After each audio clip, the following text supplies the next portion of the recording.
संजना हैरान थी। हे भगवान, उसे सबको साबित करना पड़ रहा था कि उसके और करण के बीच में कुछ नहीं है। आखिर उसने ये टॉपिक छेड़ा ही क्यों? युग कुछ सोचते हुए बोला, कहीं ये तुम्हारी वजह से तो नहीं हुआ? संजना शॉक में थी। तुम्हें कैसे पता? जब उसने युग की शक्ल देखी जिस पर एक्सप्रेशन था कि ओह मुझे सब पता है, तो वो समझ गई थी कि उसने उसके शक को यकीन में बदला है। संजना का रोने का मन कर रहा था। वो बोली, नहीं एक्चुअली। युग ने उसकी बात काट दी और बोला, तो तुम यहां रहकर उसकी मदद कर रही हो ताकि वो वैसा कुछ करने के काबिल हो जाए, है ना? वो अपनी हंसी नहीं रोक पा रहा था। उसे नहीं पता था कि संजना को छेड़ने में उसे इतना मजा आएगा। जब भी करण घर पे ना हो, वो संजना की ऐसे ही टांग खींच सकता था। करण फोन पर बात करते हुए घर के अंदर आया। जब संजना ने उसे देखा, वो चुपके से वहां से जाने लगी। उसे डर था कि कहीं युग करण को न बता दे कि वो दोनों क्या बातें कर रहे थे। इसीलिए उसने धीरे से युग को चेतावनी देते हुए कहा, तुम ये सारी बातें करण को मत बताना, वरना वो बहुत गुस्सा होगा।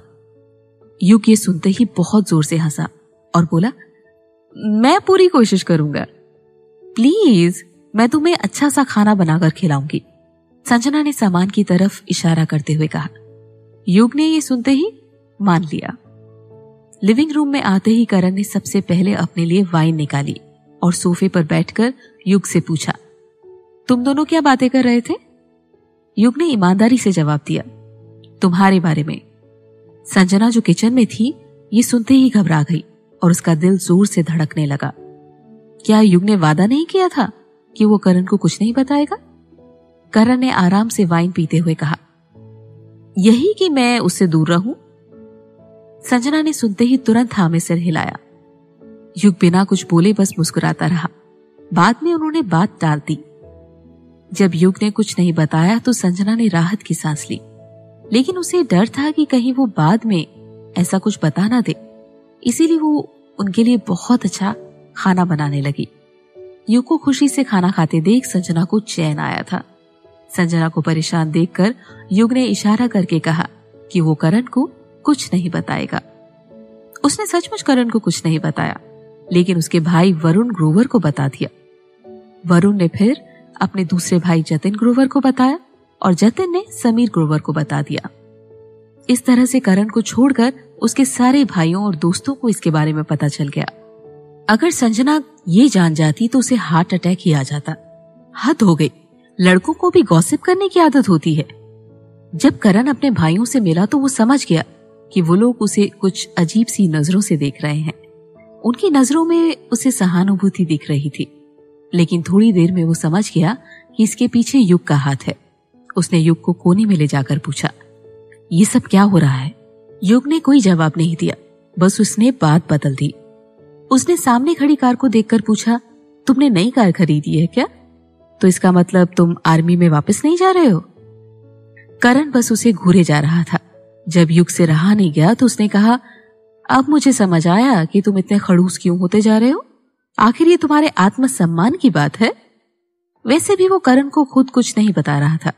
करण उससे खुद पूछने आया था। करण ने उसे गुस्से में देखते हुए कहा, कहीं तुम मेरे बारे में कोई बकवास तो नहीं कर रहे हो? बिल्कुल नहीं, ऐसा कुछ नहीं है, युग ने बड़ी मासूमियत से कहा। संजना ने बताया कि तुम्हें चोट लगी थी और तुम अब शायद अभी भी। चोट? संजना ने बताया। जरूर वो उस दिन की किक की बात कर रही होगी। तो सबको ये गलतफहमी है कि तभी वो मुझे बार बार सहानुभूति की नजरों से देख रहे थे। करण को संजना पर बहुत गुस्सा आया। इडियट, खुद को गलतफहमी थी तो कोई बात नहीं, लेकिन उसे युग को इस बारे में बताने की क्या जरूरत थी? करण ने तीखी नजरों से युग को देखा और पूछा, तो इसका मतलब तुमने सबको बता दिया? ओहो, सबको तुम्हारी चिंता है? युग जानता था कि अब वो फंस चुका है, इसीलिए उसने कहा, तुम चिंता मत करो, हम लोग ही इस बारे में जानते हैं, हमने और किसी को नहीं बताया। Shut up. करण अपनी कार में बैठकर वहां से चला गया। अगले दिन यूनिवर्सिटी स्विमिंग कंपटीशन था। उस दिन छुट्टी होने की वजह से संजना योगा कर रही थी ताकि अगले दिन के लिए खुद को मानसिक और शारीरिक दोनों तरह से तैयार कर सके। योगा करने के बाद वो नहाने के लिए अपने कमरे में जाने लगी। जब वो नहाकर वापस आई तब तक करण भी घर पर वापस आ चुका था और सोफे पर बैठकर उसे घूर रहा था।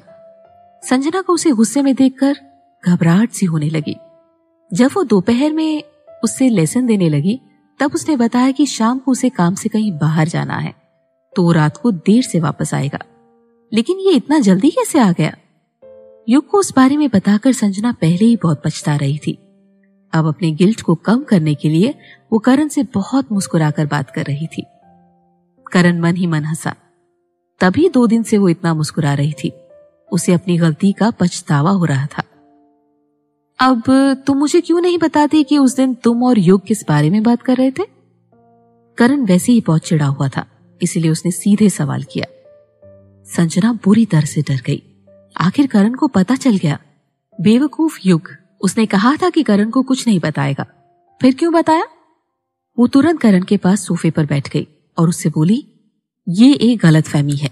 मेरे कहने का ये मतलब नहीं कि तुम कुछ कर नहीं सकते। करण ने चिढ़कर पूछा, क्या तुम भूल गई कि हम पहले सब कर चुके हैं? संजना का शर्म से चेहरा लाल हो गया था। करण ने फिर पूछा, क्या तुम फिर से ट्राई करना चाहोगी? नो, इसकी कोई जरूरत नहीं। संजना का सर चकराने लगा था। मेरा तुम्हें इंसल्ट करने का कोई इरादा नहीं था। ये सब युग की गलती है। वो हर बात का उल्टा मतलब निकालता है। करण को उस पर बिल्कुल भी भरोसा नहीं था। उसने उसे टेढ़ी नजरों से देखा। मुझे इंसल्ट करने का इरादा नहीं था।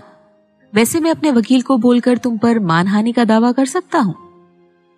इंसानों से गलतियां हो जाती है, इसके लिए तुम उन पर केस तो नहीं ठोक सकते ना? केस कैसे करेगा? संजना को कोई डर नहीं था। इस बात का कोई सबूत नहीं था। लेकिन बात ये नहीं थी। दरअसल वो इस बात पर इतना सीरियस क्यों हो रहा है? कहीं सच में उस दिन उसे ज्यादा चोट तो नहीं आ गई और इसीलिए उसकी शर्म फ्रस्ट्रेशन और गुस्से में बदल गई हो? करण का दिमाग बहुत तेज था। वो संजना की शक्ल देखते ही समझ गया कि उसके दिमाग में आखिर चल क्या रहा है। करण बहुत गुस्से में था और उसको ऐसे देखकर संजना ने दोबारा कुछ भी कहने की हिम्मत नहीं की और माफी मांगते हुए बोली, मैं जानती हूं मैं बहुत बकवास बातें कर रही हूं। सब मेरी गलती है। तुम्हारा दिल बहुत बड़ा है। प्लीज इस बार मुझे माफ कर दो। करण बस उसे डांटना चाहता था कि उसे ऐसी गलतफहमी कैसे हो गई और उसने युग को क्यों बताया। उन 2 सालों में जब वो दोनों साथ थे वो हमेशा उसे छेड़ा करती थी। इस वक्त वो दोनों बहुत करीब बैठे हुए थे। शायद वो नहा कर निकली थी, इसीलिए उसके गाल लाल नजर आ रहे थे।